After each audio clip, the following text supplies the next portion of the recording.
Four locks on the C&O Canal in Maryland along the Potomac River encompasses locks number 47, 48, 49, and 50, and is about a mile or two along the riverbank and cuts across a peninsula that used to be called Prather's Neck, now is just referred to as the Neck, and it saves 4 miles if the canal was to turn and stay along the river basin. The Chesapeake and Ohio Canal Company began construction of the C&O Canal in 1828 and didn't complete the last 50-mile stretch to Cumberland until 1850. The canal is 184 miles long and has an elevation change from Georgetown to Cumberland of 605 feet. The canal didn't reach the Four Locks area until 1836, and the last of the four locks wasn't completed until about 1838. The elevation change between locks 47 and 50 within the four locks was about 33 feet. The Four Locks area was a bustling community for many years up until about 1924, when a devastating flood closed the canal. The Four Locks area contained several outbuildings and businesses such as a general store, post office, a dry dock, and several houses and barns to help service the canal. Also nearby the Four Locks area was the one-room schoolhouse, which was in operation up until the early 1930s. After the closing of the canal in 1928, families began to slowly move away from the Four Locks area, and houses became run down, abandoned, and businesses closed, leaving only a faint memory of the families and the community that once thrived here in the Four Locks area. The Four Locks post office was in operation from 1878 until 1903, and it's not known exactly if it was a separate building or if it was contained in the flowery house, which is seen here just inside the trees. The small one-room lockkeeper's shack was recreated here in the late 1990s or early 2000s. It represents the building that once stood here that lockkeepers could stay in during their lockkeeping shift, rather than in the lockhouse, which was numbered Lock 49. The house sits up on the hill behind the camera view here, and it's difficult to see oncoming or departing canal boats as they pull into Lock 47 or Lock 50. From this lockkeeper shack, they had a better view upstream and downstream from the Four Locks area of approaching canal boats. In the distance, on the opposite side of the canal bank, is a small stone and concrete structure that was thought to be a root cellar to help store goods that needed to be cooled as they were transported up and down the canal. At the high point of the Four Locks community, it's believed there were up to 50 different residents that lived here. Some of those families still live in the local area today, but are no longer in Four Locks. But in the general community is the Flynn family, Myers, Prather, and Hassett.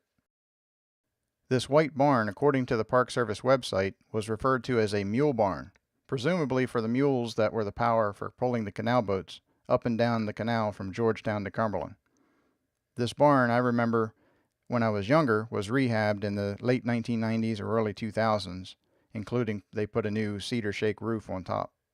The Four Locks one-room schoolhouse in the Four Locks area allowed many of the children that lived here to go to school and get an education. This schoolhouse was closed in the early 1930s after the consolidation of schools into the public school system, and all these students that went to school here were moved to other nearby areas, probably the larger schoolhouse on Route 40 at Indian Springs, which looks to be maybe a 2 or 4 room schoolhouse. I knew an older gentleman who said he went to school here when he was young, and I believe he said he only went to school up to the 8th grade. I don't know if that 8th grade, if that was all contained within this building or not. I'm thinking this is the view of the children in the photo on the side of the building. The ground has changed and filled in more now than it used to be because the stone foundation, you can just see it poking above the leaves there. And there's some other changes. The masonry's been, looks like it's been worked on over the years, although it's in disrepair now. And that vent below the window, I can't see evidence of that in the photo. But what I can see is it looks like the fence row, or a couple of fence rails, might be visible over in here. And there actually is a trace of a fence that runs maybe 20 or 25 feet behind the building. So near as I can figure, this is probably where that photo was taken. The reason for it being reversed from this image The older cameras would produce a negative, and then when you reproduce the negative onto paper, it would reverse the image and make a mirror image of it.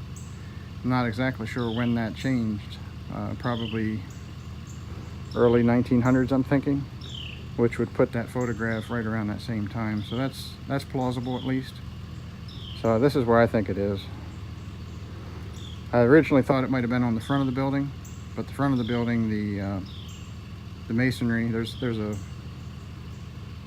like a concrete slab on the front, and it looks to me like it's been there a good long time. I don't know if it's been there from the original building of the building, but you can't see the stone foundation, and I don't think that's where the photo was taken. The brickwork and all doesn't seem to match up. Here's a seldom seen view of the Four Locks one-room schoolhouse. We're out back. There's really not much here. It's all overgrown now, but I did find evidence of a fence row, or trace of a fence row anyway. You can see these trees running a nice line. Those trees typically would grow on a fence row where the farmer or the property owner or caretaker is not necessarily trimming right on the fence, but maybe on one side or the other. I did a search online looking for other photographs of the one-room schoolhouse at Four Locks, and I came up with this one, which shows some children pictured along with the teacher in front of the one-room schoolhouse, which at that time was known as the Cedar Grove School.